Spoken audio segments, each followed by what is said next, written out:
God told the prophet Hosea to marry a prostitute, not as punishment, as an object lesson, the most painful love story in Scripture. This is radical grace visualized. Hosea prophesied to northern Israel around 750 BC. A righteous prophet in a corrupt nation, Israel had abandoned God for idols. Spiritual adultery everywhere. Then God gave the command. Hosea 1 verse 2 records God's words. Go, marry a promiscuous woman and have children with her, for like an adulterous wife this land is guilty of unfaithfulness. Obey the unthinkable. Her name was Gomer, daughter of Diblaim. The text calls her a woman of harlotry. Whether already a prostitute or prone to adultery, her reputation was known. Hosea married her anyway. Imagine the scandal.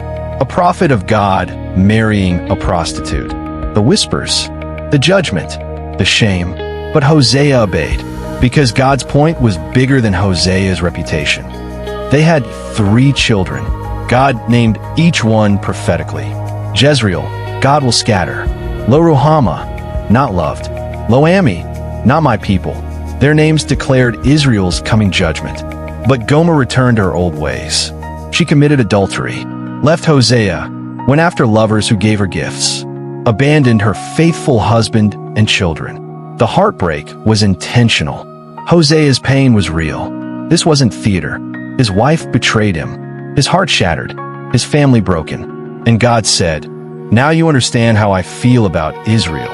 Israel had a covenant with God, like a marriage, but they chased after Baal, Asherah, and foreign gods. Spiritual prostitution. They credited false gods for their blessings. Hosea's marriage was a living parable. Every time Gomer left, God said, "This is what Israel does to me. This is how I feel. Betrayed, abandoned, still loving." Gomer's lovers eventually left her. She spiraled downward. Some scholars believe she ended up enslaved or sold. Her choices led to ruin. She lost everything chasing temporary pleasure. Then God gave another shocking command. Hosea 3 verse 1.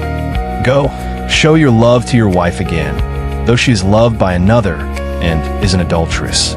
Love her as I love Israel. Hosea went looking for her, not to condemn, not to shame, to redeem, to bring her home. This is the gospel before the gospel. Relentless pursuing love. Hosea found her. Hosea 3 verse 2 says he bought her back for 15 shekels of silver and some barley. He purchased his own wife, paid to redeem what was already his. 15 shekels was half the price of a slave. Combined with barley, scholars estimate the total value equaled 30 pieces of silver. Sound familiar? The price of betrayal. The cost of redemption. Hosea brought her home, not as a slave, as his wife. He didn't demand perfection. He offered faithfulness. He chose love over rights, grace over justice. Hosea 3 verse 3 records his words. You must live with me many days. You must not be a prostitute or be intimate with any man, and I will behave the same. A period of healing, of rebuilding trust. Not instant restoration, but faithful process. Hosea remained committed. Gomer learned faithfulness. The marriage was restored through patient love. Hosea explained to Israel, your adultery with idols will lead to exile, but God will redeem you, bring you back, restore the covenant. This marriage is your future, judgment then restoration. Hosea 11 verse 8 captures God's heart. How can I give you up? My heart is changed within me. All my compassion is aroused. Relentless, faithful, covenant love. Hosea 2 verses 14 to 16 promises future restoration. I will betroth you to me forever. I will betroth you in righteousness and justice, in love and compassion. Exile wasn't the end. Redemption was coming. This was an allegory. Hosea's pain was real. His children bore shameful names. His marriage was public scandal. He suffered to show God's love. Prophetic obedience costs everything. Hosea foreshadows Jesus. Both paid a price to redeem an unfaithful bride. Both loved what had betrayed them. Both offered restoration despite rejection. The pattern was always pointing to Christ. Ephesians 5 calls the church Christ's bride. We are Gomer, unfaithful, broken, enslaved to sin. Yet Jesus pursued us, paid for us, brought us home. Hosea paid 15 shekels. Jesus paid with his blood. Both redeemed what was already theirs. Both chose love over abandonment. Both demonstrated covenant faithfulness despite betrayal. Every time we chase money, pleasure, success, or approval over God, we are Gomer. Spiritual adultery, loving the gifts more than the giver, pursuing temporary lovers. But Jesus pursues. Like Hosea, searching for Gomer, Jesus searches for you. Not to condemn, but to redeem. Not to shame, but to restore. Relentless grace pursuing unfaithful hearts. Your redemption cost Jesus everything. Hosea paid silver and barley. Jesus paid with his life.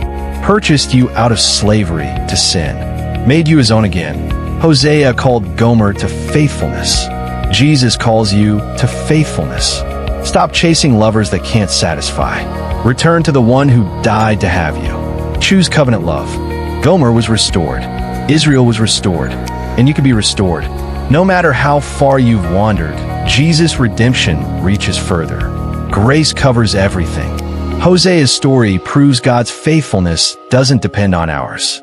His love isn't earned. His covenant isn't conditional on our perfection. He remains faithful when we are faithless. This is the gospel.